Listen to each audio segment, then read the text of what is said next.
Hey there, everybody. Welcome back to the Showing Up to Your Life podcast and YouTube channel. My name is Art Burns, and I'm really excited to be here with you today. And that's the standard intro that I've been using this whole time. And as I promise you, I'm working on something new. It's coming.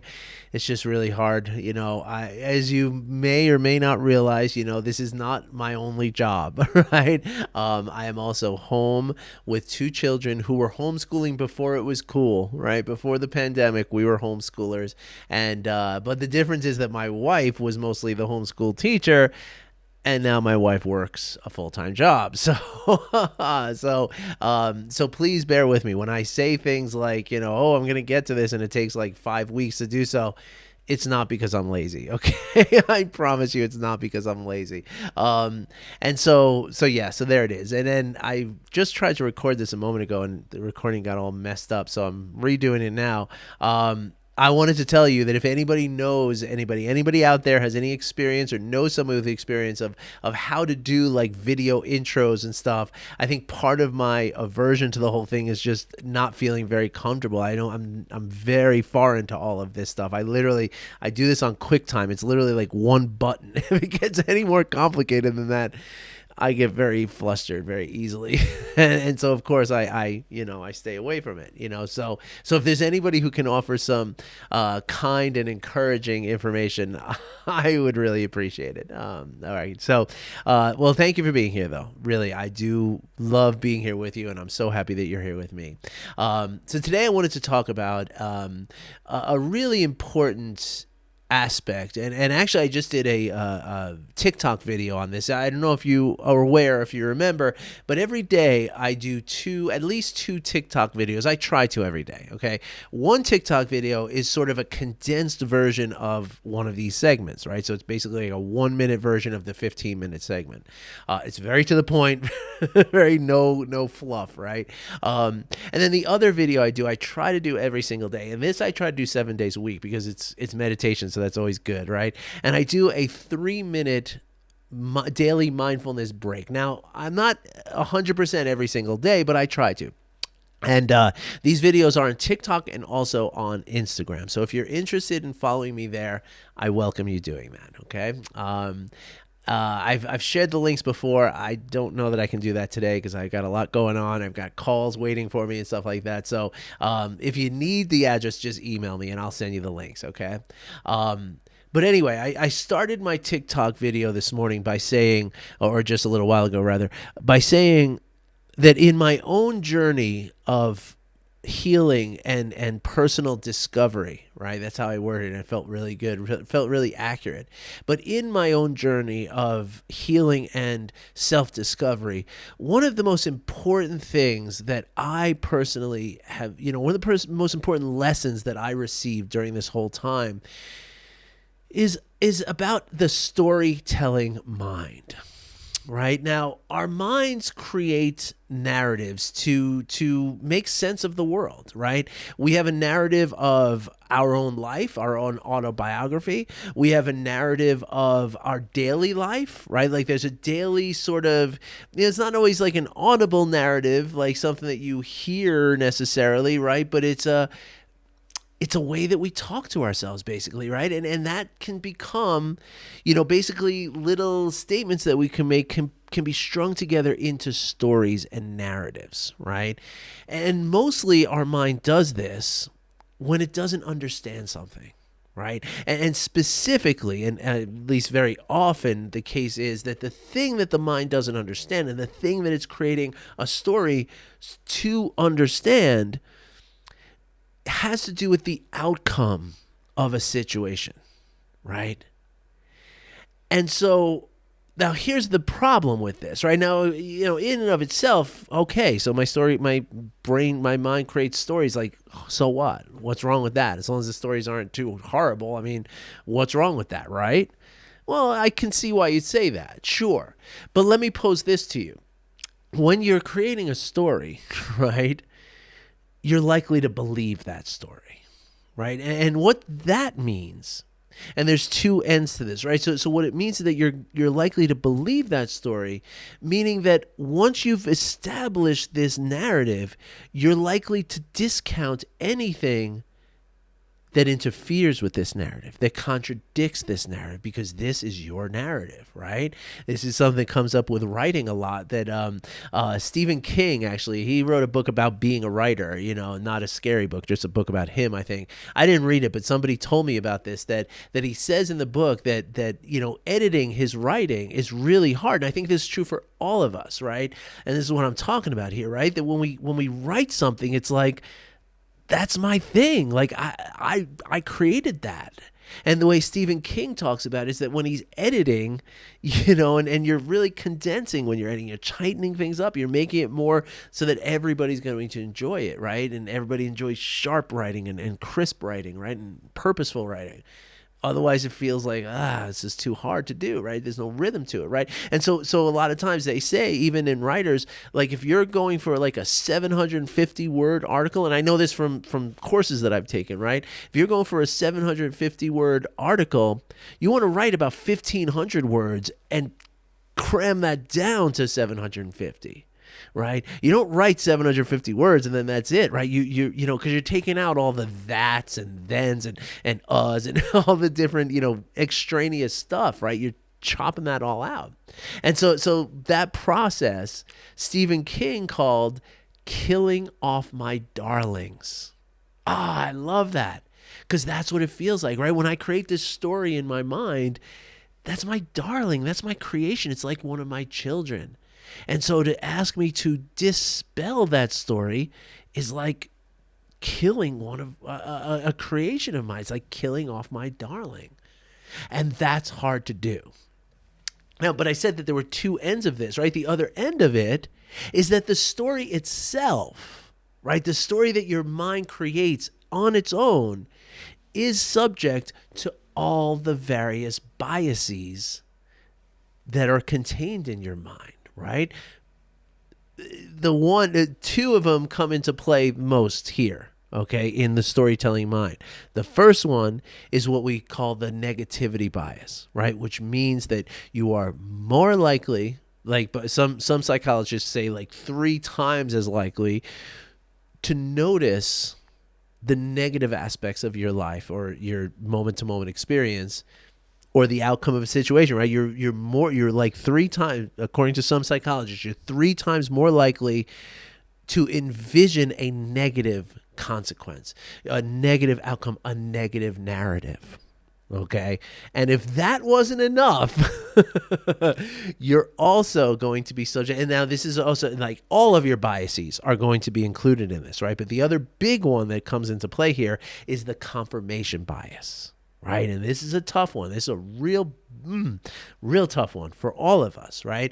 Because as we're considering anything, right, anything in the world that we're considering, it's running through this bias that is called the confirmation bias, in which your brain is literally filtering out information that argues against your belief and only allows you to notice and to see those aspects that confirm what you believe. Now, I say that your brain doesn't allow it. Now, that's not necessarily accurate, right? Because you have control over it, right? But what I should say is that left unintended or unattended or unintentional, that's what your brain's going to do. Right. And so we can work on that. Right. We can certainly work on the negativity bias and the confirmation bias, as well as all the other biases that we have, the racial bias, the gender bias, the sexual bias, all of that. Right. We can work on all of these through mindfulness training. Right. Because mindfulness training allows us it fosters a clear view of what really is going on. Right. So it cuts through those biases. Okay, so that in and of itself is something that we're doing, right? But even if you're not, right, again, that's only one part of the problem, right, is those biases to the storytelling mind, right? Because the storytelling mind is really, what it's doing is it's narrowing the potential. It's narrowing the belief that things could actually work out, right?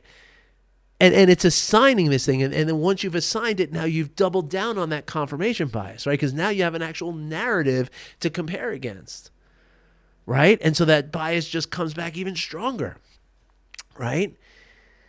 So now here's the thing, right? Again, most of the time when we create one of these narratives, it has to do with something that it always has to do with something we don't understand. But oftentimes, in most cases, it has to do with the outcome of a situation.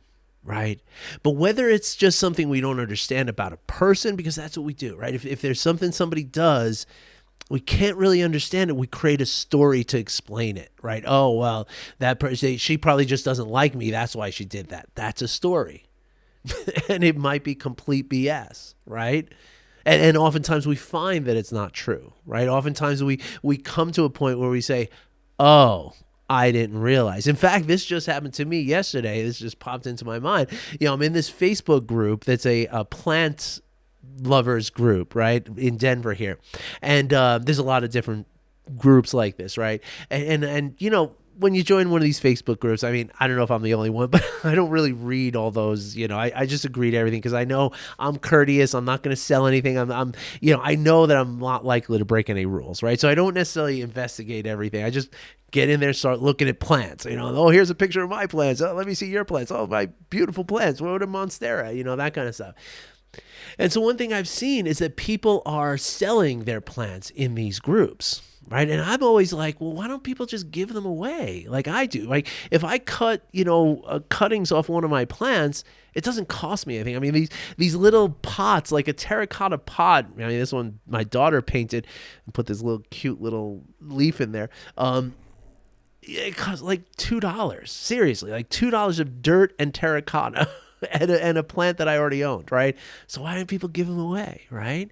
And then I even see that people go on there and say, I'm having a really crappy day, so I'm looking for a new plant, right? But I don't want this kind of plant. I don't want that. I want these kinds of plants. And I'm like, dude, like, take what you get. How do you know? Like, don't narrow it down, right? And so I've told myself this story that there's people in this group that are just ingrateful and just not compassionate, right? Well, it turns out that just this morning I opened up Facebook and I saw that there was a post in the group that said, hey, I know this is not what this group is supposed to be about, but I want to offer these plants for free. That was a piece of information I did not have. And so that whole story that I created about how these people are being like rude and inconsiderate and ungrateful, complete nonsense. So here's the thing. First of all, be okay with being wrong about something, right? Like open up to that. Like, hey, sometimes we create stories. Just knowing that my mind does that is very helpful, right? Because that allows me to then depersonalize with it, right? Disidentify with it, right? So it's not my story. It's just a story that my mind just automatically created, right? But more than that, the real helpful part of this, the best way to get past this storytelling mind and to ground yourself within that, in the presence of the storytelling mind without becoming hijacked by the storytelling mind, right, is really about being okay with not understanding something, right? Being okay with not knowing what's going to happen next. Right? And the way we do that is by practicing dwelling in the present moment. Because as we practice and as we come back to the present moment, we start to realize that this is where everything happens, right? And so worrying about what's going to be out there, it just doesn't help anything. It's not worth spending the time and energy on. And instead, I can just dwell on what is happening. What do I know about this current moment? And the more and again, as I said on my TikTok this morning, this is not something that comes naturally. In fact, it's the opposite. Your brain is going to fight you on this, okay? But that doesn't mean your brain is right, right? Remember, your brain is trying to get you to survive, right? So if it can tell you a story that keeps you safe, that's what it's going to do because it knows that you're going to believe the story. So what we can do is we can challenge that. Right, and we can live independently of this storytelling mind. It doesn't mean it goes away, and it doesn't mean we tell ourselves, "Oh gosh, stop telling your stories, you dumb bunny." No, it's about allowing the storytelling mind to happen and recognizing it and saying, oh, look at my storytelling mind trying to protect me from this unknown.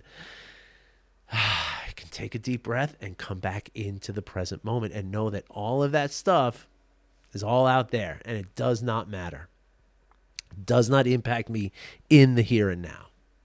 And through practice, you can get more and more comfortable with this. And as you get more and more comfortable with it, you become freer and freer from that storytelling mind and the tension and the anxiety and the stress that it can cause. All right, folks, I hope you enjoyed that episode, that segment of the episode. I'll be back in just a flash. I'll see you in the next one. See ya. One thing I can tell you for darn sure, I am getting really good at estimating how long I'm talking for. The last couple of times, it's ironic, I forget to set the timer. Usually I have my phone here and I put a little timer so I can see like, okay, you're getting up to that, like, because I try to keep it about 30 minutes between the two segments, right? And so I haven't had the timer the last few days for whatever reason. I just keep forgetting to set it. I'm like, okay, let's see what happens, right? I'm practicing what I preach here, right? I'm applying that curious mindfulness to say, let's see what happens. Like, I don't know that it's right. I don't know that it's wrong. I'm just gonna see, right? And so sorry, I had to just check the time because I do have a call coming up. I have to make sure that I'm not misestimating my time there. But here's the thing, right? I didn't have the timer, and I stopped the video at 15 minutes and 36 seconds. So I was only 36 seconds off of what I estimated to be about 15 minutes. So, hoo-yah, that's pretty good. That's pretty good. I'm pretty happy with that outcome. So I hope you enjoyed that last segment about the storytelling mind. And again, it speaks to the automatic nature of our mind, right? The way that our brain and the mind that it sort of motivates, right? Because the brain and the mind are not the same thing. We could talk about that for days. We'll get into that sometime. But the thing is that there is an automatic nature to the way this whole thing works, right? And the more we can bring our conscious awareness to that automatic nature of what is happening, the more we're able to step back from it and effectively change direction in our life, effectively make conscious choices that benefit us, right? But you got to be able to step out of that automatic nature of the brain. And that's actually what we're going to talk about in this segment here, right? That and again, this all comes down to awareness, right? Like when we become aware of the storytelling mind, we're no longer held hostage by it. When we become aware of the confirmation bias or the negativity bias or any of the other implicit biases that we all carry around all day with us, when we become aware of these biases, that's when we're no longer under their control, right? And so I tell you that because now we're going to lead into this next segment, right? Now this, I suppose it warrants a trigger warning, okay? So I'm going to talk about trauma here, okay? Not details of trauma, but more about our trauma strategy, okay? So if you're not comfortable listening to this right now, pause, come back to it later, email me, let's get on a call, whatever, okay? But you don't have to put yourself through this, okay? But the reason I want to share this with all of you, right, is because I believe that many of you, like me, might not be aware of how much trauma you've actually experienced. Okay, let me be very clear on that, right? So for myself, as I've shared here, right, and actually, I mean, I think I kind of shared it prematurely, right? Because like a couple months ago, many of you reached out and said, yes, please tell us your story, Art. And I really appreciate that, by the way. I love all of you for doing that because it really helps me to feel I feel heard and I feel felt, and that's important for all of us to feel, right? And so that's why I'm here for you too, right? Like that's why I send you every single day. I send you a link that you can schedule a call to directly speak with me and let me hear you, let me feel what you're feeling, okay? So it's important, and that's what this is all about. That's what this tribe and this community that we're building is all about too, right? But here's the thing. when I told that story, I think I told the story of, just some specific things that happened, right? Because that's what was kind of coming to my understanding, right? But since then, I haven't stopped thinking about it. It's not like, okay, move on from that, right? I've continued to work on the trauma, continue to, to sit with the trauma, continue to try to understand the trauma through my curiosity, right? Again, letting go of outcomes and just trying to understand it, right? And so my understanding has deepened a lot, right? And where I thought, there were things that happened in my childhood that just seemed like, well, that's just the way things go. It's got to be normal, right? Doesn't this happen to everybody? Well, I've realized the more and more digging I've done and the more and more work that I've done to come to understanding what really happened, right? Because again, my memory, and that's an important thing. I should have told this in the storytelling mind. The storytelling mind works with future, but it also works with the past. Right? Your memories are not this sacrosanct, static image in your mind like a computer file, which is how most of us consider memory to be. No, in fact, your memory changes every time you remember it, right? So it is also subject to the storytelling mind, right? You create a story of how you went through something, right? Which is why it's very important, very helpful to journal from time to time to get that, figure out what's real and what's not, right? And so I don't know exactly where I was going with that, but oh yeah, I do. So the idea then is that, as we look back upon our lives, right? And as I looked back upon my life, number one, I felt like it wasn't that out of the ordinary, right? It was just like, didn't everybody's parents hit them? I realized later on that no, they didn't, right? But the other thing is that I told myself this story that I'm fine, right? And I hear that from so many people, right? Whenever I used to do a lot of work with parents and mindfulness, and so I'd be in these parenting groups all the time, and all the time I would hear the statement, well, my parents spanked me all the time and I turned out fine. You didn't turn out fine. You really did not turn out fine. You think you turned out fine. I thought I turned out fine. Everybody told me I turned out fine. But I wasn't fine. I wasn't fine. And the things that I couldn't understand, and again, the things I told myself stories about, right? The reasons why I wasn't, good with friends, why I never had any close friends, the reason why I wasn't good with, meeting women or men for that matter, whichever way your pleasure tends, right? The reason why I wasn't good at school, the reason why I'm really bad with money, the reason why I was never comfortable in jobs that I had, right? All of these things, I tell myself stories about these all the time, but the reality is that it was much more to do with the trauma than anything else, right? This thing that I thought I was fine, all of these realities of my life were symptoms of how not fine I was, right? And so again, it's all about the awareness of it, right? And that's important, right? Because this can bring up a lot of shame. Right? It can bring up a lot of shame and a lot of guilt, right? When we look back on ourselves and we say, oh my gosh, all this time, I had such a difficulty. I was living such a hard time for all of these years and decades.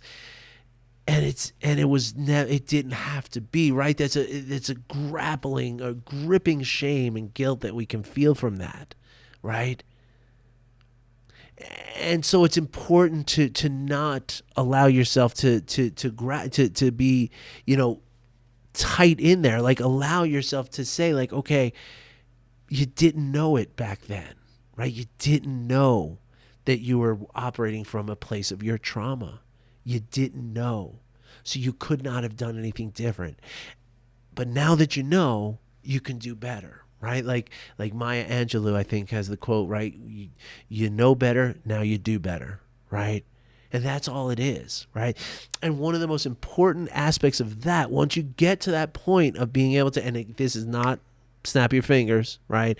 And I do recommend for all of you, and I'm more than happy to talk to you about this, okay?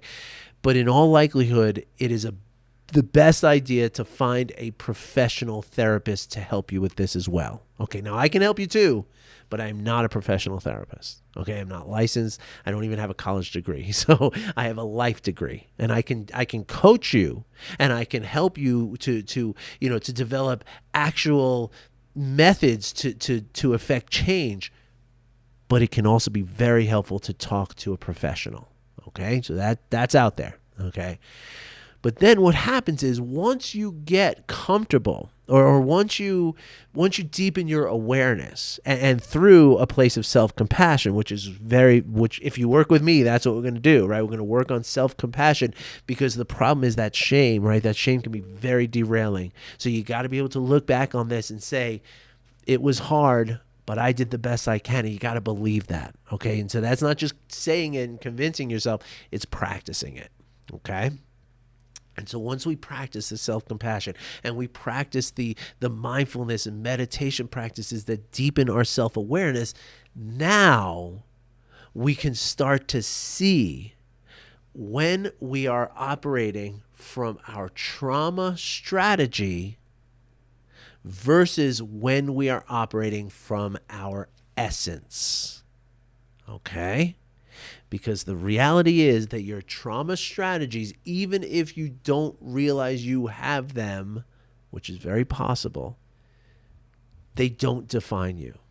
Okay, they were strategies that you came up. They were genius and brilliant and wonderful strategies that you came up with along your life to help you to deal with the trauma that you experience. Again, even if you don't know you experienced trauma, right? But now, as an adult, as a free-thinking, responsible person, you no longer need those strategies, okay? And so we don't then just take the strategy and throw it in the garbage. In fact, it's the opposite. What we do is we hold that strategy. We dust it off. We polish it. We shine it up. We maybe put it on our shelf next to our, Little League trophy, right? Or next to the Employee of the Month award that we have, the little plaque that we have on our wall, right? We put it next to that because it's something to be honored, and it's something to be cherished, and it's something to be grateful for.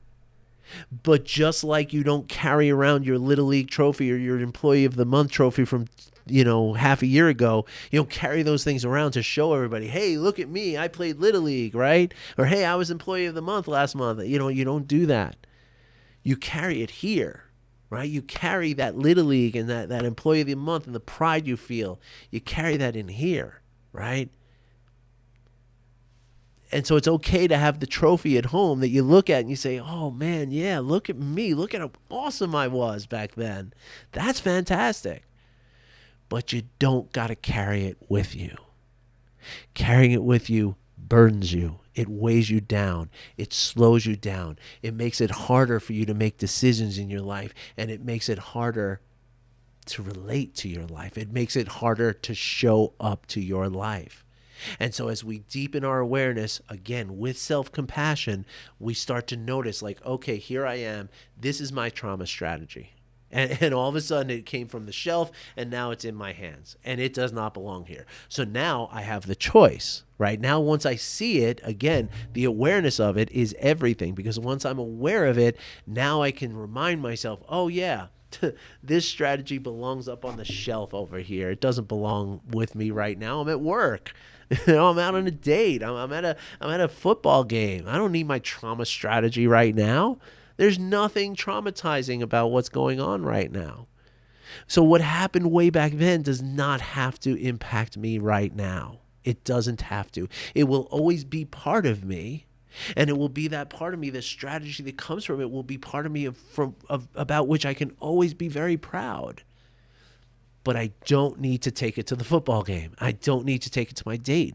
I don't need to take it to story time with my children. I can put it up on the shelf, and I can always know that it's there, and I can honor it, I can be thankful for it, and I can let it be. Let me see how close I came to 15 minutes now. I think I went a little over. I'm going to say it's about 17:40, and it's 13:50. I was totally wrong. Look at that. Isn't that funny? So I got actually a couple extra minutes here, I suppose. What do I do? I got to come up with some. Oh my gosh, my trauma strategy. This is my trauma strategy. How do I make up this time? That's how quickly it happens. Seriously. Seriously. I just went into my trauma strategy. I just went into how do I please these people around me so that they don't hate me, right? But it doesn't apply, right? I know that if I hit end right now, I'm not going to get a single email from one of you saying, you gypped me out of a minute. How dare you? I know that's not going to happen, but yet, and that's my essence, right? My essence is that knowing that I'm delivering the value. I'm giving you value. Whether it's 28 minutes of value or 30 minutes of value, the value doesn't change, right? It just took that much longer to deliver it. The value doesn't change, and my essence knows that. But my trauma strategy said, oh my gosh, you screwed it up. What's wrong with you, Art? You gotta do right. Do better, man. You are horrible. Like that, it happens. Like that. But just like that, we can see it happening if we're present with it. If my storytelling mind from the last segment comes in and distracts me and says, oh my gosh, like, because the trauma response, the trauma strategy kicks off that story. Right. And now I'm telling the story like, oh my gosh, everybody's going to unfollow me. I'm not going to have any more viewers. And, all my patrons are going to stop, doing their thing. And I'm going to be living in a refrigerator box. I'm going to die alone. Right. Because of 1 minute and 12 seconds or 8 seconds or something like that. Right. So I hope you enjoyed that little illustration. That really worked out very well. Let's see where we're at now. 15:51. All right, everybody. Now you owe me a minute. Oh my gosh. I'm so happy that you're there for me to share this with, and I'm really just so grateful for all of your support. And thank you. So please share this video with anybody you think might enjoy it, might benefit from it. And of course, as always, if you need to talk, I'm here for you, okay? And there's a link to get me in the description. All right, everybody. Have a wonderful day. I'll be back again tomorrow. I wish you well.